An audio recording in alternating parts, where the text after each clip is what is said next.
Some conversations were never meant to be recorded. This one was. Dick Schultz, University of Iowa basketball coach, ran the NCAA, and led the United States Olympic Committee. Kevin Cramton, author of Tuned, former CEO, who has led billion-dollar deals around the globe and credits Dick as his greatest mentor. Sometimes life, you get out of tune. If you keep your focus in the right place, and then life will become a true adventure for you. In a world moving faster than ever, it's easy to lose rhythm. These conversations help you find it again. The A and B students all end up working for the C students. This is not a masterclass. This is not a playbook. It's just real talk from two men who have done it. Welcome to Tune Talks. So, going back to kind of the theme as to, how do you make sure that when you're mentoring these kids, be it as a coach or as a parent, or now in my stage, beginning as a grandparent, how do you make sure that you are providing the lessons, the learning, the encouragement? I mean, how do you? What are some of the things that you've learned through your coaching career, through now going through kids and grandkids? What are some of the key lessons learned there? Well, first of all, you have to be able to, if you're going to coach someone or mentor someone, the first thing you have to do is establish a good method of communication back and forth. I need to know what your thinking are, what your real needs are. You need to know what I can help you do and be convinced that I can actually help you do this. And I would have meetings regularly with individual athletes if I felt I saw something dropping off or there was an area of concern or the effort wasn't there, and try to find out what it was. Is it something at home? Is it something in class? What is it that's causing this? But if you don't have a good communication channel, and if you don't trust each other, it's really hard to know whether they're really learning what you want them to learn. So I would say developing that trust level and communication level is important, whether it's coaching or mentorship or whatever. And if you have a good line of communication, then I think you'll be pretty effective in helping that person improve their skills.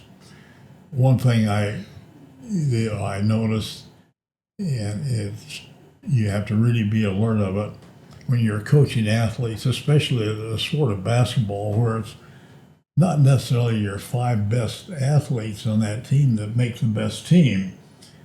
And you'll see this fella who has a good average talent, but not super talent, just works his tail off and he becomes very productive and very effective. And you'll see a person over here who has great skills and ability. He'll work to the same level every day, but won't push himself to get over the hump to get to the next level. And that's true, I think, in life and in everything else. It's not just in sports. And as a parent or an office manager, you need to be communicating to those people. You need to be alert to what they're doing and understand the reactions you're getting and the quality of work they're doing and so forth.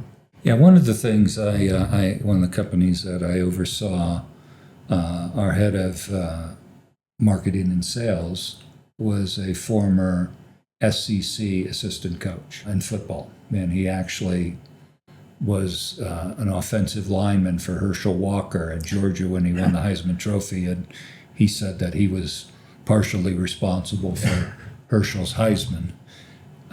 Maybe so. But I asked him as he was recruiting, what was he looking for? Was he looking for the proverbial 5-star high school All-American or something else? What was he looking for? And he says, Kevin, and he did this in a Southern accent that I couldn't replicate.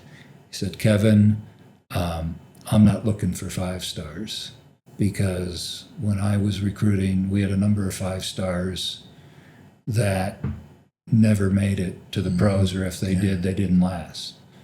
I had a number of 3-star players who came into the program, developed, and ended up playing 10 years in the NFL. And I says, well, what was the difference? He says, those 3-stars were go-get-em guys. Mm-hmm.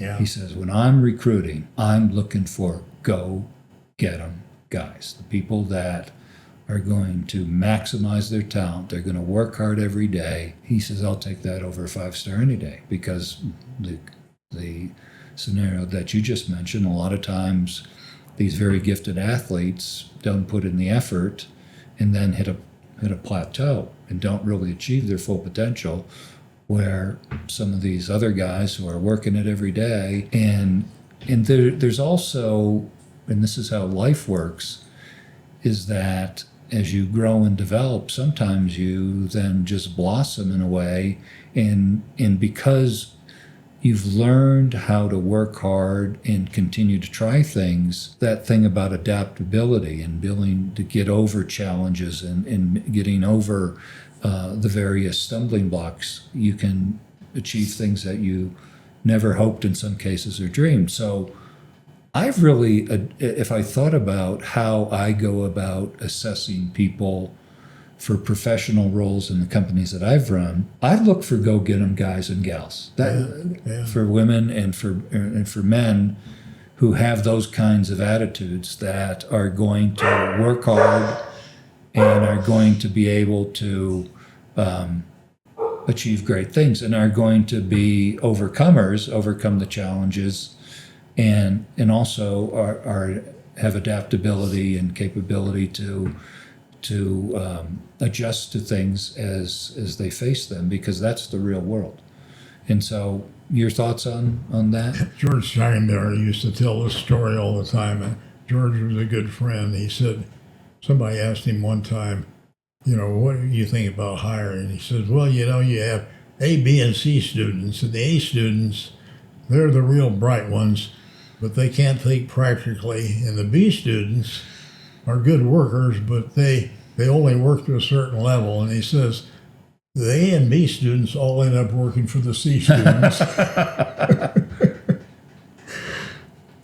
because they have to work their tail off to accomplish what they want, and then learn things well. So there's a lot to be said about the person that has average ability, because if they want to succeed, they have to really be motivated to do it because of the other competition they have. And they have a better appreciation when they get to a certain level than a lot of the others have, because some people think that they are owed that. When I was in the NCAA, I had a lot of young people that would come in, especially young lawyers or just out of law school, that all wanted to be involved in sports. And I would ask all of them, I said, well, individually, what's your 5-year plan? Well, my plan is I'll go to work for this company, and I'll get good experience, and then I'll move to this company, and it'll give me a different one, and I'll move to this company, and so forth. And I said, just let me give you one piece of advice. When you start working for this company, if you don't work for it like it's going to be the only job you'll ever have, you'll never have opportunities to work for the other companies. Right. That's absolutely right. Yeah. Now, I want to go back to basketball a little bit here, because when you coached, was the three-point shot was just coming in, right? No, it wasn't even close to coming in when I was coaching. But when I was the athletic director of Virginia, that's when it made its first entry. And the ACC was one of the first conferences that was allowed to experiment with the three-point shot. And everybody once in a while was Carolina, always so successful. Well, the coach was very influential, and he convinced everybody in the league that the circle ought to intersect with the top circle of the jump ball, because he says, we're going to have it, let's make it useful. Mm-hmm. Of course, he had a bunch of great shooters at the corner and so forth. including Michael Jordan, and they adopted that. That's where it was, and it's been moved back about another foot now. So the game used to be dominated by big guys, right? Because you didn't have a shot clock, and every basket only counted 2.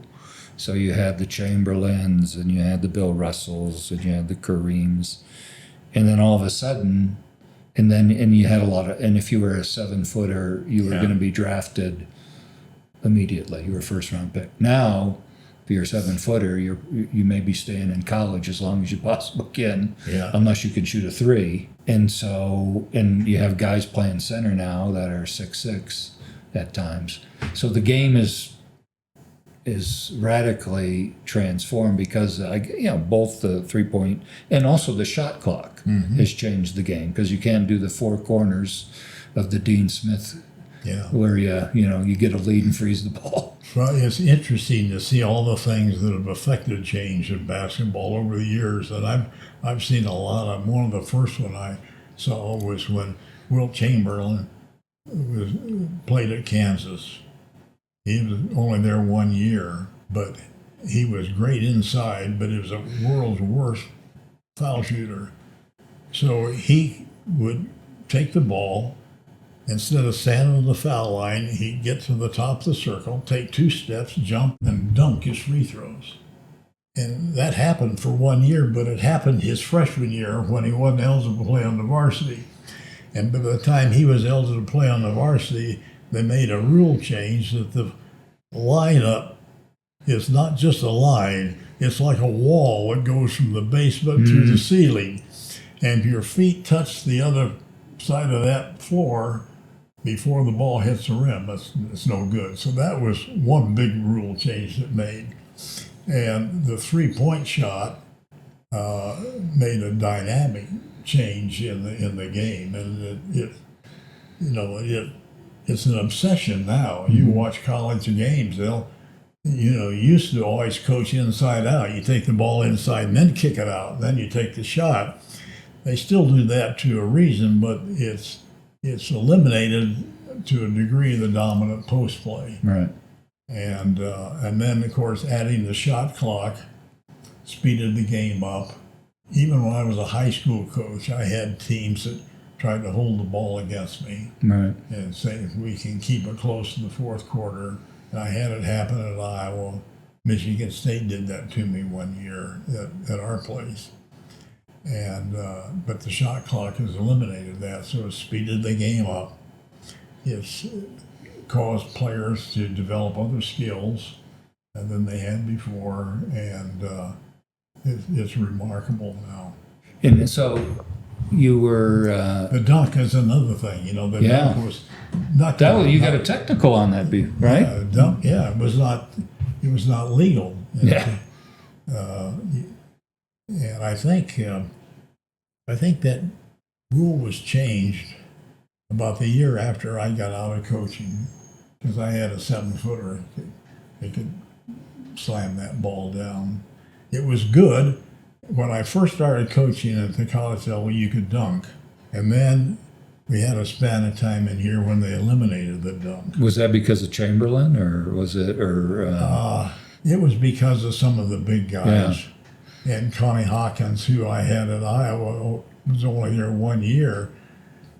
Connie he had the speed of a point guard, and he had these long arms, and he would come down the court and leave the floor at the top of the circle, with his arm out here, and you jam the ball down. Amazing, how people could do that. But then Jabars and the others changed that for a while, and then it came back. And it's an exciting part of the game. I'm glad they brought it back. It caused a lot of discussion about the 12-foot basket, but that really never got a lot of leverage. Now, one of the things that has also changed, and this goes to your Olympic experience, the NBA has all of these non-American players, whereas for almost ever, it was basically an American sport embedded here, played by Americans. And now some of the best players are from overseas, mainly from Europe. And at least to me, you look at the European game, looks a bit what I would call old school, more fundamentally focused, more passing, more ball movements, more skills based, where the U.S. game, and maybe it's because of the prevalence now of AAU leagues, where you see a lot more kind of run and gun type of things, fast pace. How about a little bit of what you see in that, the changes in the international aspect of the game? Well, the change was brought about. A lot of people think the U.S. pushed for pros to be in the game and in the Olympics. That's not the case at all. It was the European countries that pushed for it because they were beginning to have some of their top players play in the NBA, and they needed them to play on their local team. Mm-hmm. So and their local teams were always very sound fundamentally, much more better fundamentally than most of the U.S. players. Their passing skills were good, and they played a pretty controlled game. And so that rule was changed to satisfy the European countries, and you have more of those players playing the college level now. Colleges are recruiting overseas, and you're getting those players in here. And then they're playing into the pros. So it has raised the level of Olympic basketball dramatically. And for 3 straight years, the U.S. didn't come close to winning the gold medal. Right. And then finally, the NBA said, "This is ridiculous, you know. We're supposed to be the basketball capital of the world." They talked to Jerry Coangelo, and Jerry Coangelo talked to me because we're good friends, and he agreed to take over the recruitment of NBA players for the Olympics, and he did a super job. He, having owned the team and played, he had the ability to talk head to head with some of the top players. And so his first effort was the miracle team. The dream team. The dream team. And we haven't lost it since then. Right. I was at the Olympics a year ago in Paris and was watching the basketball. And the thing that amazed me is not that you had a great U.S. team, but all of the top teams had several NBA players on the team. Yeah. Not one. Yeah. So, one team, Serbia had the reigning MVP, and so all of these teams had 3 or 4, in some case 5 guys that play in the NBA. Well, look what Josie did for their team in the Olympics. I mean, here they're beating everybody. And the U.S. had to beat them, and it was a tough game, but they did beat them to win the gold medal. Right. But they won big over several other teams, and he was the heart of that team. Right. So, Dick, I wanted to talk a bit more about John Wooden and your relationship there. I know you have some great stories. Maybe you can share a few of those stories about John and his players, and how he went about his coaching philosophy, and then maybe share some personal interactions with John. Okay. John and I became good friends, and when I was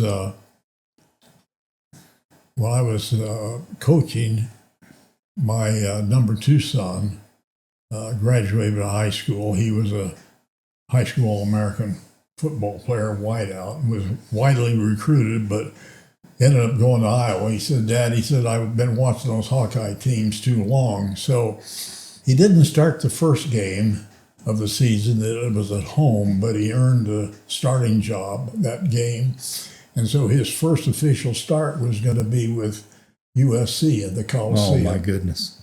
So I worked my schedule, and I flew out on Thursday, and I called John. I said, "John, I'm going to be out there." I said, "What about lunch tomorrow?" And he said, "Great, stop by the office and visit a while, and then go for lunch." So I stopped by the office, and it was at the point where we were just about ready to start practice because we had a starting date then at the NCAA. You couldn't start before October 15th. And so we chatted a little bit about the upcoming season and so forth. And I said to him, I said, well, how's everything going? How's Walt doing? You know, a year before he got himself in a bicycle race and got creamed. He fell down and bicycles ran over him and he was bound up for a while. And he says, well, he said, and John always called his players by their first name, their birth name, William. Well, he says, William came in last week, and he said his hair was long and he had a beard, and said we visited for a while, and I asked him how his summer had been, and finally I said to him, William, you know, I don't allow my players to have beards or have long hair, so before we start practice next week, you're going to have to get yourself trimmed. Coach, he says, you can't make me shave and cut my hair. You know, you can't tell me how to do that. He says, William, you're right. I can't tell you how to do that, but I do decide who plays on my basketball team. He said, William came in 2 days later with a clean face and short hair. So John had a way of dealing with his players in a way that was firm, but wasn't screaming at him. And John, we both had a little bit of a similar coaching technique, but he was a better recruiter than I was. But John's philosophy was, we're not going to worry much about the other team. We're going to work on the things that we do and that we do well, and we're going to focus on them, and we'll let the chips fall where they may. And that was pretty much his philosophy. You know, he played his style, and he played it really well. And he had a wonderful relationship with Nell, his wife, and she traveled with the team. And John always knew exactly where she was sitting in the stadium. And she would always sit across from him, and they had a little signal, like touching their nose. They'd pass back and forth with one another before the tip-off. John retired, and I went on to run the NCAA, and then I was still doing some work in the NCAA. Shortly after John's wife had died, I say shortly after, she actually passed away, I think, by last year at Virginia. And it was a big loss for him because they were very close and they shared everything. And she was an important part of the team. The players all knew her. And then I took the job of the NCAA, and my first year was going to be the 50th anniversary of the Final Four. And since it started in Kansas City, the game is going to be played in Kansas City, not at the old downtown arena, but the newer one that was out in the suburbs. And we were planning a big celebration honoring the 50 years, and we're going to have a special event downtown at the Hyatt with all the coaches and teams from the past. And one day, the fellow I had in charge of that came in, and he said, Dick, he said, we got a real problem you've got to help us with. And I said, well, what is it? He said, Coach Wooden is not going to come. And he said, if he hasn't come, this thing falls flat in his face because he won 10 of those championships. He was a big part of this. He says, you know him. Could you give him a call and talk to him? I said, I can tell you what the problem is. He hasn't been able to come to the Final Four since his wife died. And it's just too hard on him, but I'll give him a call. So I thought about, okay, how do I do this? So I called John, and I said, we've been for a while. I said, John, you know, we have the 50th anniversary of the Final Four, and we're going to have a special celebration. And I said, you're a big part of that. And I said, we just need to have you here. Well, he said, Dick, he says, you know as well as anybody why I'm not there. You knew Nell, and I just haven't been able to come to a Final Four. I said, well, let me tell you how we can handle this and see if you'll agree to this. I said, the game is 25 miles away from where the dinner is going to be. I'll send a private jet, pick you up, fly you in the day of the dinner. You can go to the dinner at the hotel downtown. You don't have to go anywhere close to the Final Four stadium. And then I'll fly you back in a jet, private jet, the next morning and make you as comfortable as you can. Well, he said, let me think about that for a couple of days. Why don't you call me back later this week? So I called John back, and he said, Dick, if we can do it exactly the way you explained to me, I'll come in. I said, great. So it gets you all the details, and we'll do it. So we have the dinner, and John is sitting at my dinner, and it's a fabulous dinner and a great celebration.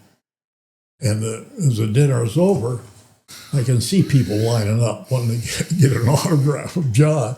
I said, John, if you don't want to do this, I'll get you out of here. So you don't have to. Well, he said, I'll go ahead and do a few. He stayed there at the table until everybody had an autograph signed.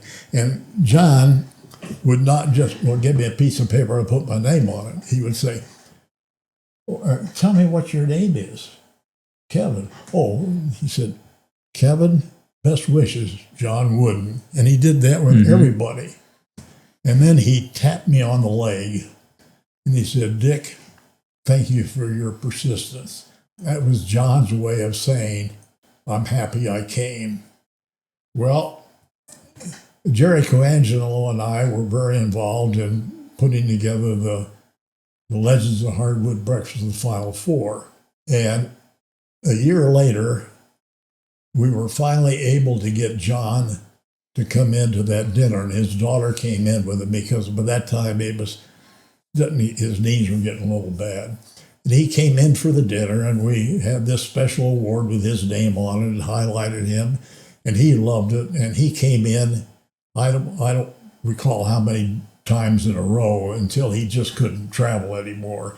And then he would do a video for us for a couple of times. And then after he came in for the breakfast 2 times, he started staying for the Saturday games. So it was interesting to see how that whole complex changed and how he began to feel a part of everything again. And it was just a blessing to have him there and let him share with the people that were at the breakfast, and then to see him and having him being spotted and introduced to the crowd at the games. It was great for him, and it was great for us. Yeah, it also shows how you can play different roles. So John, to you, in a lot of ways, was the dean of the game, probably someone you look up to. And then all of a sudden, there's a bit of a role reversal here where you're mentoring him. Yeah. You're encouraging him. Yeah. And it's interesting how life works sometimes where all of a sudden you are acting in a different role, coaching, mentoring a guy like John Wooden. And he acted like one of your players would have reacted when all of a sudden it dawned on him that the advice you gave him was pretty good, and he thanked you for that advice, for stepping out and doing that. One of the questions is that I get a lot of is people that are in your situation that have very successful professional careers. How do you go about managing both being successful professionally, but also supporting your family, meeting the needs, the needs of your community, things of that nature? How do you do that balance? Can you balance that? Can you do both, or do you sacrifice one for the other? What's your philosophy there? And balancing that can be a real challenge. and how you balance it and how successful you are in balancing it starts with, first of all, finding a great bride, finding a wife who believes in what you're doing, is very patient and very forgiving. And I had one for almost 76 years. Right. Because we had our first child in my second year of coaching, our third year of marriage. And from then on, she had double responsibilities, but she kept teaching in the primary school until we moved to Iowa City.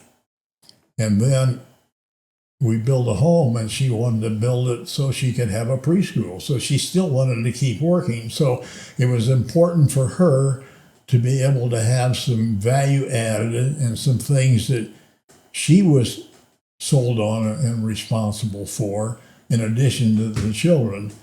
But the way she did her preschool, she said, I won't have any classes until our children are in school. And by the time they're out of school, our classes will be over. So I'll be available. But it goes further than that. You know, I had such a heavy travel schedule. First of all, recruiting, and then coaching and all that went with that. And so I was traveling a lot, and I would make every effort possible to be at events that our children had when I was in town. But if I was out of town, I couldn't do anything about it. And she was really great at organizing that. When our kids were in junior high and they were playing events away from out of town, she'd always volunteer to drive. And they all wanted to be in the car with Mrs. Schultz because they knew she would have a snack for each one of them after the game was over. They could eat on the way home. Right. And our home she always made our home open to our children and our friends, because she always had food in the refrigerator, and she always had them there. And when she passed away, it was remarkable how many emails our daughter Kim got from her high school friends talking about her mother, reminiscing on things she did for them and she did in their home and so forth. So that's a key ingredient. Right. But then you have to be yielding and unselfish also.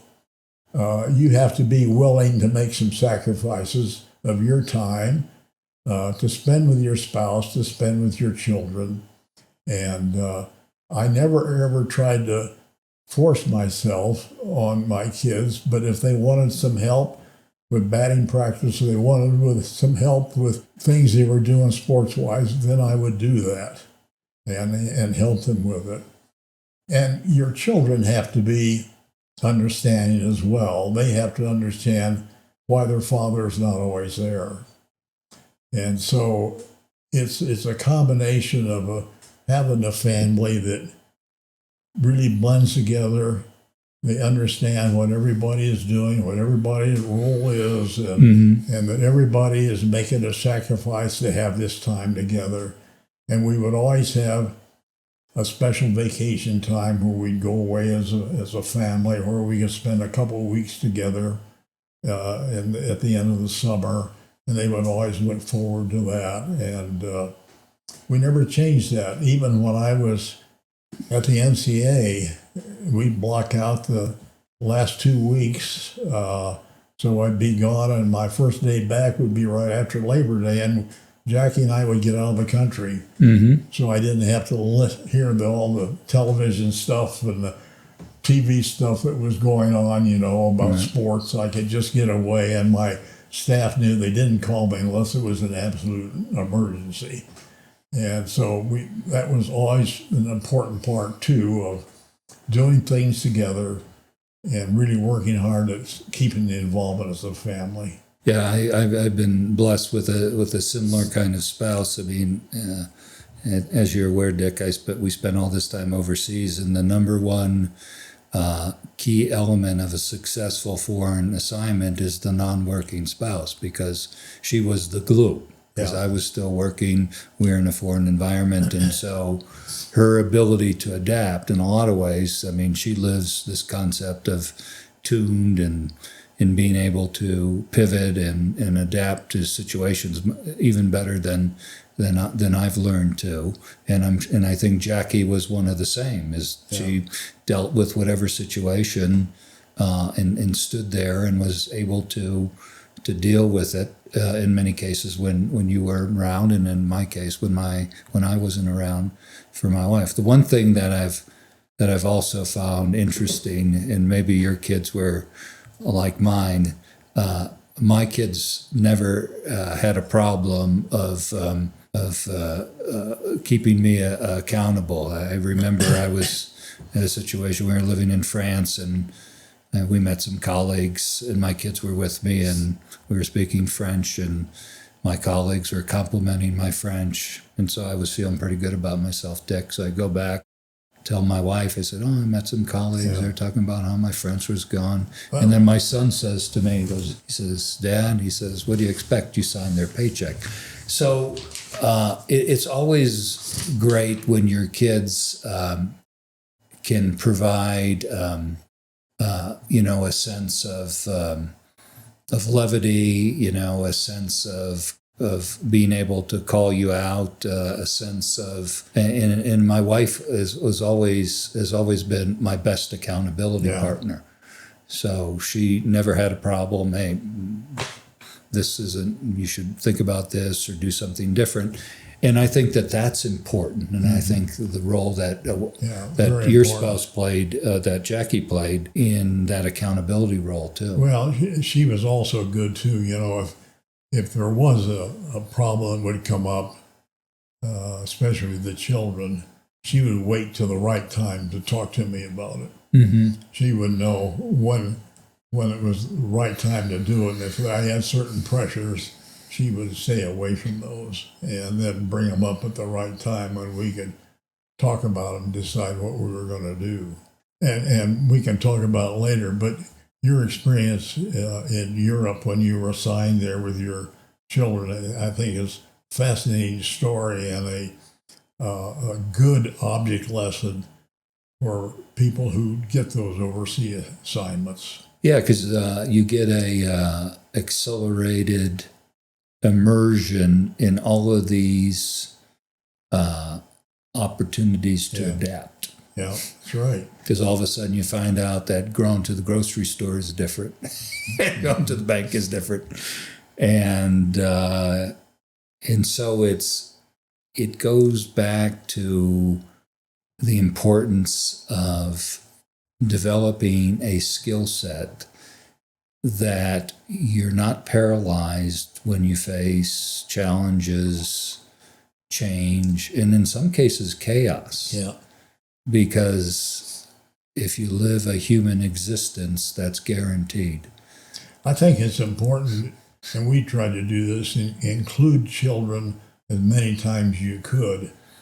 For example, I always had to go to the state high school basketball championship when I was coaching at Iowa, and we'd take the whole family, and we'd go to the games together, and we would have meals together, and I would spend the time I needed to spend with other coaches and players around the before and after the tournament games, but that helped make them a part of what we were doing, and you did a lot of the same things, and that's important because that's where you really grow as a family. Right. Yeah, there's that shared experience, and a lot of times, crises can create that shared experience. But the kind of experience we had, where we were the only ones in our neighborhood that English was their first language, and so all of a sudden there's kind of a band of brothers. That's right. Type of approach to it, and so when we were in these various environments, you kind of bond in a special way that you probably wouldn't have if you would have lived a normal suburban life in one location, because you were forced to do that.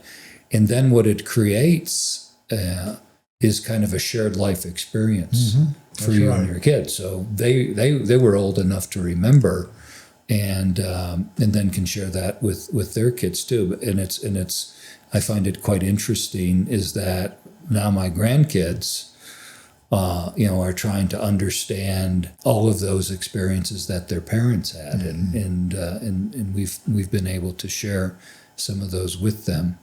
One of the other questions is, as you think about young people, as you look back on your long experience, as you've kind of navigated this journey through life, what are some of the key things you would tell young people as they try to prepare themselves to take on their own journey?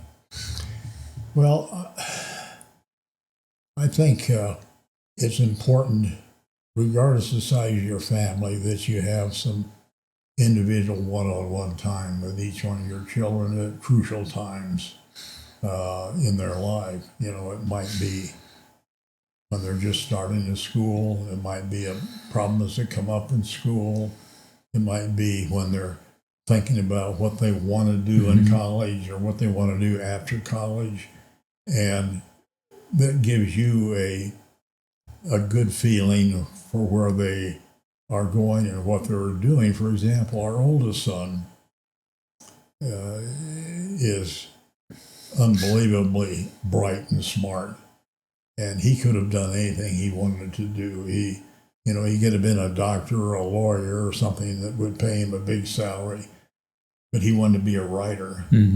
And so I had some conversation with him. I said, writing can be a tough deal. Right. I said, you got to write something that people want to read, and you got to get a publisher.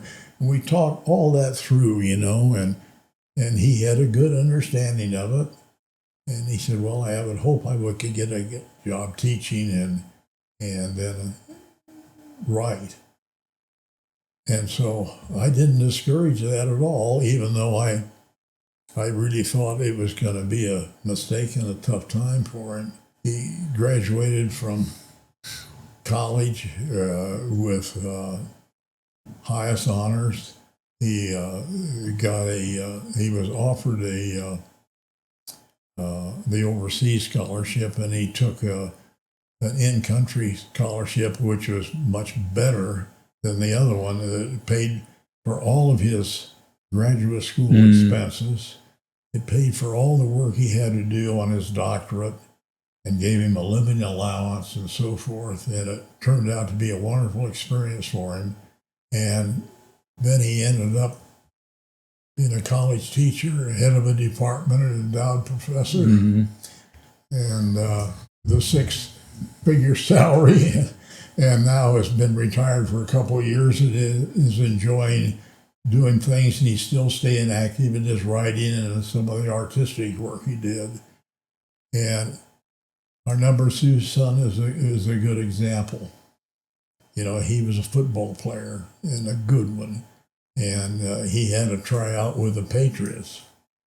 And I was at Cornell then, and I get a phone call, and I knew his camp was just about over with.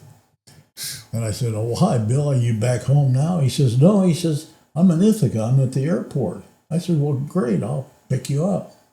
And I could tell he wanted to talk to me about something. And so we waited until he was ready to talk. And he says, I can make that football team. He said, they really like me. And he said, I think I'm going to get an offer. And he said, I had taught him how to fly when he was young. He says, how important your health is and your physical ability is if you want to fly. And he says, if you don't mind, I'd like to give up the football and start working on all my ratings that I need to fly professionally. I said, Bill, you don't have to play football to satisfy me. Right. If this is what you want to do, that's fine. And he ended up being head of the courting flight department, working there for 30 years, and they're a great company to work with. And our daughter, Kim, she got attached. She came out of school to be a teacher, and she graduated early and was spending some time with us in New York, and we were invited to a program at the hotel school. The dean of the hotel school was a good friend, and she's a good visitor, and she's visiting with people, and she was talking to one of the vice. He said to her, he said, you're not made to be a teacher. You need to be in hospitality. And he said, I'm going to help you do that. Next thing you know, she's got an offer for the local Hilton Hotel. And she was there for about a month, and they sent her to a deal in Chicago with other people for some education. And she had contacts there. The next thing you know, she's working as the head of program and accessibility at a famous hotel in New England. And then she is recruited away to be the person that handles all the conventions and meetings for a big, large insurance group, and one thing to another. And it was just knowing what they want to do and let them do things that they have a great interest in doing, because then they're motivated. Sure. And that's an important part. But all that has been a fun thing to watch our kids develop and grow and do the things they want, really interested in doing. But it sounds in all instances they went and got some hands-on experience, because one of the jobs I had in graduate school is I ended up being an academic advisor for the business school, which means I was talking to undergraduate students about what they wanted to do. And some of them had some experience, some work experience that kind of confirmed that I wanted to be in marketing, or I was a bookkeeper, or I did it. And so they at least had confirmation, whereas a number of the students were doing it because their parents were this, or a neighbor was this. And then in many cases, then they would go through a program, get out, and then find out, well, the real world isn't what I thought the real world was, because they had failed to do what you would normally do if you were buying a car, which is test drive it. And so I've always encouraged my kids that if there's an area, I have a son who works in Hollywood, and he ended up getting an internship when he was early in his college career that confirmed his passion. Well, great. Yeah. Or my son who's been in politics, who had an internship that confirmed his interest, which is great. Yeah. And then, similarly with my daughter who has been in HR. I think that is so important, that you get a confirmation, and you see some kids who want to do things, be very socially minded, which I don't have an issue with, but on the weekends they want to fly off to Bali like the Kardashians. And that's when you have the inconsistency. If you want to live like if you want to serve like Mother Teresa, then are you ready to live like Mother Teresa? That's okay. But if you want to serve like Mother Teresa but want to live like Kim Kardashian, that doesn't work unless you have a very wealthy parent. Yeah. And so I always caution against the people. I always caution to be consistent, because a lot of times you can be socially minded, but maybe you have a professional role. Maybe you're a lawyer, maybe you're a business person, and then on the weekends, for your time outside of work, you're socially minded. That's okay too. You don't always have to have your vocation, may not necessarily have to be your passion. Because, for example, my passion when I was 17 years old was basketball, Dick, and I was a 6'4" power forward, so I wasn't going to the NBA because I didn't have the 52-inch vertical jump.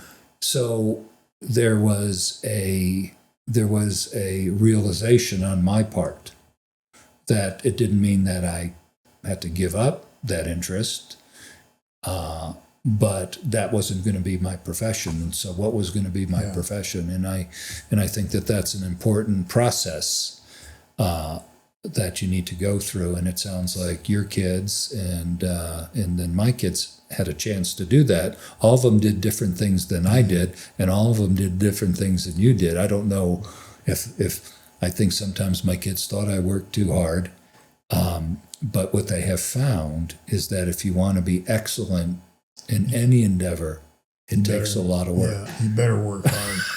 So there's no easy button in life. Well, you know, one thing, I never overly encourage athletes I recruited or my own children feel like they had to name a major as soon as they started. I said, you know, it's fine if you needed to pick a major just to kind of fill out your first year. But I said, my experience is that 50% or more of students that establish a major their freshman year change it at least once, if not twice. Right. And I said, once you think this is something you want to do, then you need to set a major and get in and get a feel for it, because you may feel in a hurry, this is not what I thought it was. Right. I mean, I can't tell you how many people who wanted to be doctors after 2 years said, nope, this is not for me, or wanted to do this thing or that thing. So the major is important, but not until you have really got a feel and an experience for what's involved and what you think you want to do. Yeah, I think one of the things that that my kids, your grandkids, my grandkids are going to experience at an accelerated level. You saw a bit of it in your career, which is where you start isn't necessarily where you finish, and there may be a lot of different steps along the way. You may have multiple careers along the way, and you may be working in multiple industries along the way. So if that's true, what do you got to be good at? Well, you better be good at learning new things. You better be good at adapting, because we talk about today artificial intelligence. What's the impact going to be? We talk about various changes in the workplace, changes in the marketplace. Unless you're clairvoyant, you're not going to know what perfection, but it doesn't mean you don't prepare, but you prepare, and then you better have the ability to pivot, and you better have the ability to pivot quickly. And I think that you're going to see people who are good at pivoting, good at adapting, good at whose core competence is learning new things. One of the things that I find amazing is the success of a lot of immigrants who come to the U.S. and then all of a sudden, adapt to a new language. In many cases, adapt to a new profession. They look for an opportunity, and they demonstrate the ability to adapt is so critical to one's success. And so having that skill set and that mindset that allows you to learn new things, to adapt, to pivot, to respond. Because even in business, if you look at the best companies are the ones that can continue to reinvent themselves, because things are constantly changing, and the prescription or the approach of yesterday might not be successful. And especially in the world that you came from, athletics, you can't play the game of the 60s and be successful today. Though there may be some fundamentals there, the game has changed, and you better be able to change and adapt. And if you can be successful. And so I just find that such an important thing. So when I'm trying to impart lessons on young people, it's about being able to adapt, to stay tuned, like your car. You're out there, you go through some potholes, you get knocked around. Well, you got to realign yourself. Same thing if you're in music, you got to constantly tune your instrument. And so you constantly have to be tuning your skill set too, to be relevant to the marketplace and to the world around you. Well, adapting, being able to adapt to changing situations is so important, because I don't care what you do, there's going to be things you're going to have to adapt to. First of all, just staying up to speed on what's current and what you need to do to be able to stay effective in what you're doing. And then, if you think you're going to have a job that has no problems, you've got a problem already. Right. because life is full of problems, and that's the problems are what train us to do the things we need to do. You can't make a lot of mistakes, but sometimes you learn more by your mistakes than you do by other things. So being able to adapt and adjust is so very important. Right.